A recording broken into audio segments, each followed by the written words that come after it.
Keyingi yillarda mamlakatimizning boshqa hududlari qatori Farg'ona viloyatida ham Oyama Kyokushinkai-kan karate sport turi yoshlar orasida kun sayin ommalashib borayotgan yo'nalishlarning biriga aylandi. Ayubxon To'lqinov boshchiligidagi Farg'ona viloyati sportchilari har yil respublika va xalqaro musobaqalarda munosib qatnashib, yuqori natijalarni qayd etishmoqda. Sportchilarning mahorat va tajribalarini oshirishda esa muntazam ravishda uyushtirib kelinayotgan musobaqalarning ahamiyati katta bo'lmoqda. Farg'ona shahridagi Samo sport majmuasida tashkil etilgan Farg'ona viloyati chempionat ham ana shunday bellashuvlarning navbatdagisi bo'ldi. O'zbekiston chempionatiga saralash bahslarida 19 ta shahar tumandan dastlabki bosqichlari g'oliblari ishtirok etishdi.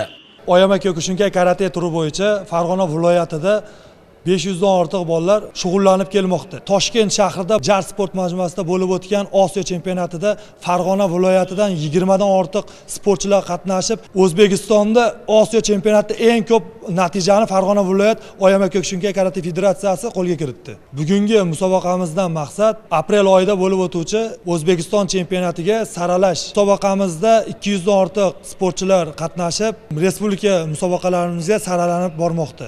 Sharq kurashlari orasida o'ziga xos usullari va zarbalari bilan ko'pchilikning diqqat e'tiborini tortgan mazkur sport turidan bu yil ham qator xalqaro musobaqalar bor. Ayni paytda O'zbekiston milliy terma jamoasi uchun kuchli mahoratga ega bo'lgan sportchilarni saralash maqsadida o'tkazilayotgan chempionatlar yangi nomlarni kashf etishga xizmat qilmoqda. Turli yosh toifalari bo'yicha Farg'onada kechgan shiddatli janglarda ham bu fikrlar yana bir karra o'z isbotini topdi. Natijalarga ko'ra Shodiyona Ahmadjonova, Nigoraxon Obidjonova, Sardorbek Saidov, Muhammadazim Muhammad Sodiqov, Omadbek Muxtoraliyev va boshqalar g'oliblar qatoridan joy olishdi. G'oliblarga federatsiyaning diplom medallari va esdalik sovg'alar topshirildi. Shuningdek, ushbu sport turini ommalashtirishga qo'shayotgan munosib hissalari uchun murabbiylar va chempionlarning ota-onalari ham munosib taqdirlanishdi. Behzod Jo'raboyev, Azamat Hamraliyev va Bahodir Hamroqulov Farg'ona 24 dasturi uchun maxsus tayyorlandi.